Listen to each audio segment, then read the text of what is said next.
শরীফ এক নম্বর হাদিস শরীফ قال النبي صلى الله عليه وسلم أخلص دينك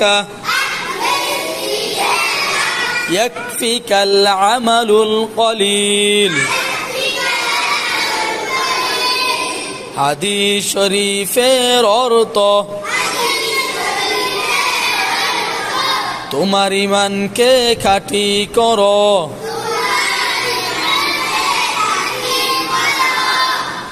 অল্প আমলই